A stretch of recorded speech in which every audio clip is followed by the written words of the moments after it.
6-2 is about two separate things. Well, in this book, 6-2 is just about the unit circle, and 6-3 is about properties. But we'll talk about them both together.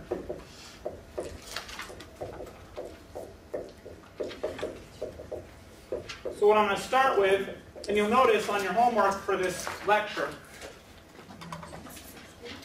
if you look at your homework, for the unit circle and fundamental identities, there's a little bit of 6-2 and a little bit of 6-3.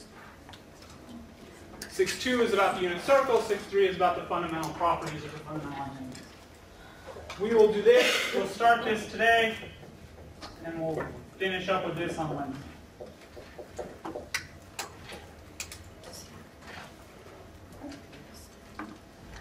So,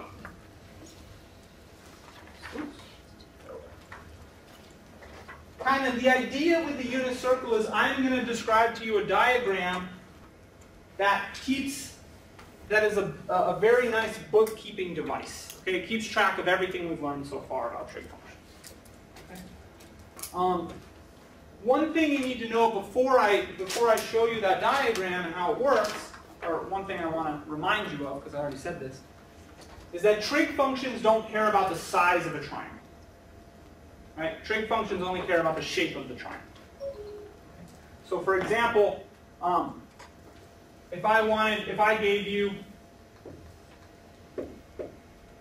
a triangle here that has side lengths, say, 6, 8, 10, or if I cut all those side lengths in half, right, and gave you a triangle that has 3, 4, 5, or I went even further and cut all of these by a fifth, divided everything by 5, and made a really small triangle with 1 4/5 and 3/5. All of these, for this angle theta, should have the same trig values. Right? Whether I do sine of theta here and get 8 over 10, or I do sine of theta here and get 4 over 5, or do sine of theta here and get 4/5 over 1, it's all the same thing. But they have to be proportional, right? Correct. They have to just change size, not shape. So they have to be, their side lengths have to be proportional. Absolutely. Right. So in all of these, if you evaluate sine, it'll be either 8 over 10, or 4 over 5, or 4/5 over 1, and those are all equal fractions. So kind of the thinking when it comes to the unit circle is, well, if all of our, if trig functions don't care about the size, then we might as well pick a standard size. Okay? So in this section, all of our right triangles are going to have hypotenuse of 1. Because 1's a nice number. The loneliest number, but a nice number.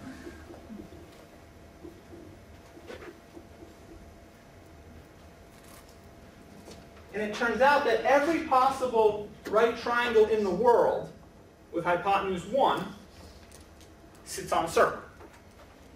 Right? If you start in the xy plane and you start drawing all possible right triangles with hypotenuse 1, well, maybe here's a right triangle with hypotenuse 1, or here's a right triangle with hypotenuse 1, or here's a right triangle with hypotenuse 1, or here's one.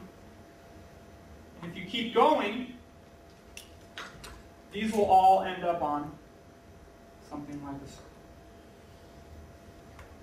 They all touch these. They all touch. Because the hypotenuse is 1, they'll all end up on a circle of radius 1. So this is kind of why we're talking about this idea of a unit circle, because it's a nifty way of keeping track of all the possible right triangles, and so therefore all the information about any trig function ever.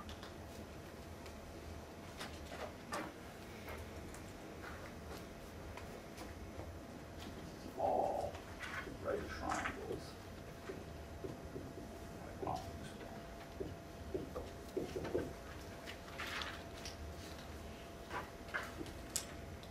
So the technical definition of a unit circle is any circle of radius 1. So a unit circle is any circle of radius 1. The unit circle, the, T-H-E, the unit circle is the circle in the xy plane centered at 0, 0, with radius 1.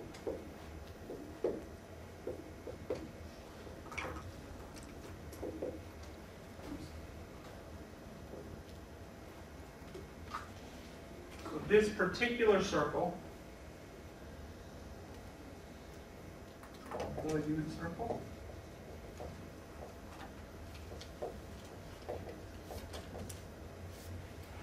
centered at 0, 0, radius equal to 1.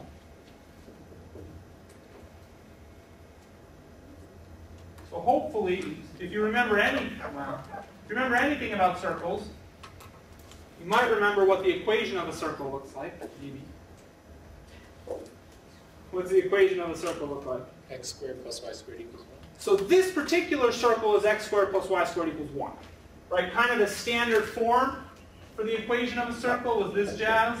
X minus h squared plus y minus k squared equals r squared. Right? You went over that in 126? Maybe? If not, oh well. In our particular case, h and k are 0 because that's the center, and r is 1 because our radius is 1. So that's why you get x squared plus y squared equals 1. So the unit circle has this equation.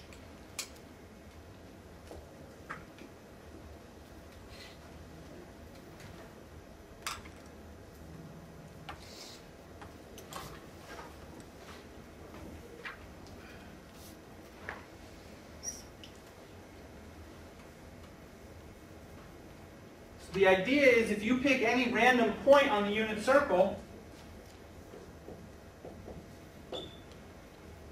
you can define all of your trig functions because that point is going to make a right triangle.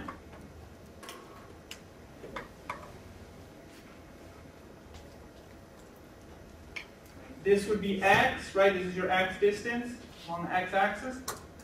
The amount you go up or down will be y. So you can make definitions for all of your trig functions just like we did before. What would sine theta and cos theta be, according to this triangle right here, where theta is this angle that you've rotated. Right, so sine is opposite over hypotenuse, but hypotenuse is 1. So sine is y over 1, which is just y. Cos theta is x over 1, which is just x. So this is one of the reasons the unit circle is really handy, because if you look at it and you use it to help you evaluate trig functions, this x is the same exact thing as cos theta. And this y is the same exact thing as sine theta. That's what we just said. Y, sine theta, same. X, cos theta, same thing. And then you can go and do all your others. They're not great. Tangent of theta is y over x as usual. And you do your reciprocals. The reciprocals are kind of nice. What's cosecant theta, for example? Reciprocal of sine. Cosecant's the reciprocal of sine. So you flip this guy. Secant's the reciprocal of cosine. So you flip this guy. Cotangent's the reciprocal of tangent. So you flip this guy.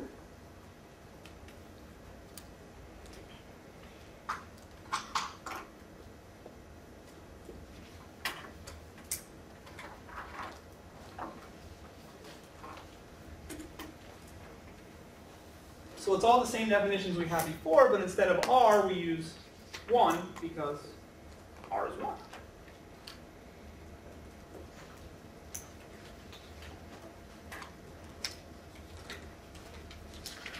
Oh, we're going to ignore that. Here is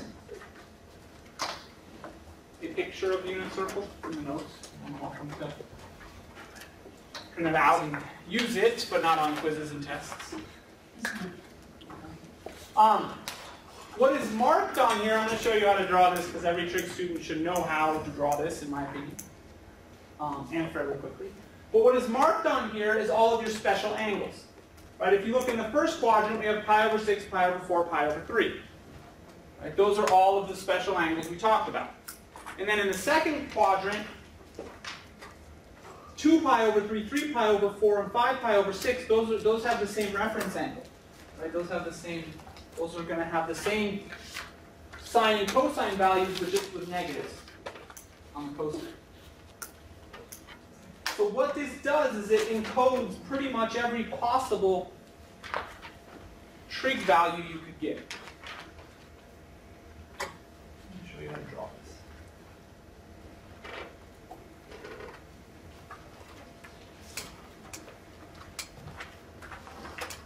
The hardest part actually is drawing a circle. It's the hardest part. Let's see if we can get a big circle here.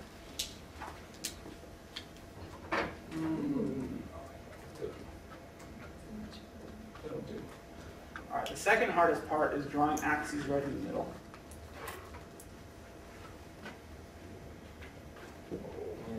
Wow, I told you it was hard. That's what I have to do. It'll do. We were impressed by the shoulder thing. Now, I want to use this to encode. Notice there's no 10-degree angle on here because I don't know what sine of 10 degrees is. It's some decimal that goes on forever. It's not a nice value. Okay? So what's on here are only the angles we know. And what we know are multiples of pi over 4 and multiples of pi over 6. So you'll notice the multiples of pi over 4 are in red. I don't have a red, so I'll use purple. So these guys, what's the radian measure of this angle? Radian. Pi over 4. What's the radian measure of this angle? Pi over 2. Or 2 pi over 4, right? Which is pi over 2. But if you cut right through the middle, that's going to break your pi into quarters.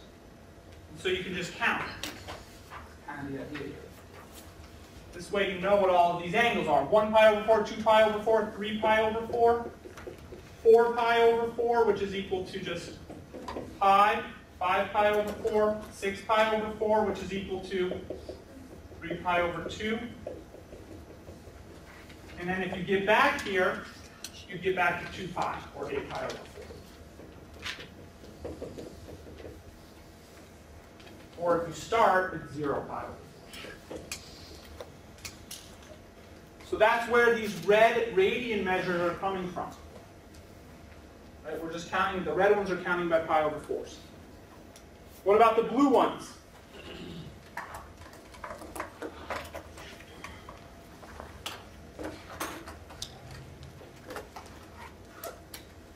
Let me see here. If I just forget about the purple for a second and I just focus on the blue, I have 1, 2, 3, 4, 5, 6. So these should be counting by pi over 6. So for example, this will be pi over 6. This will be 2 pi over 6. What's 2 pi over 6 reduced to? Pi over 3. So that's why you see pi over 6, pi over 3. This would be 3 pi over 6, but that reduces again, pi over 2. 4 pi over 6, which reduces. 5 pi over 6, which doesn't reduce. 6 pi over 6, which reduces. And I got to draw them down here.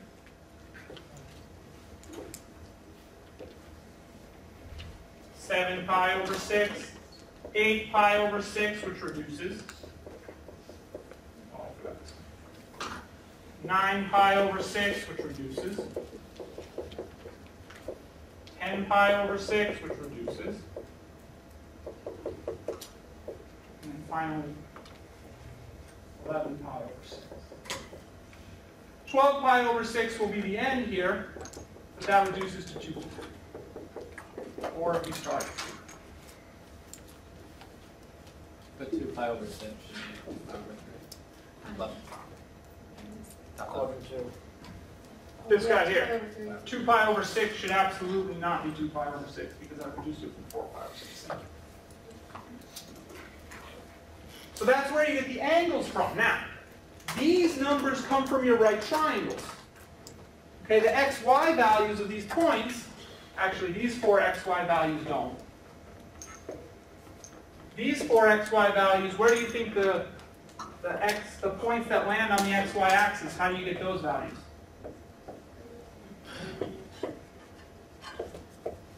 What point is this? 0. 1, 0. Why? R is 1 and it's on the x-axis. So you went out 1 on the x, 0 on the y. 0 on the x, 1 on the y. What about this one?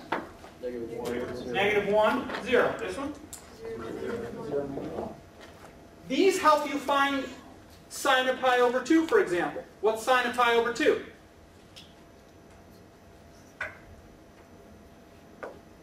Sine is equal to y, right? Sine is your y value. So at pi over 2, what's your y value? 1. What's cosine of pi? Pi, cosine is your x value, negative 1. So this encodes all of your quadrant angles, all the angles that land on the axis. I'll show you one more thing and then I'll let you go. This is going to encode those two special right triangles, the 45-45 and the 30-60-90.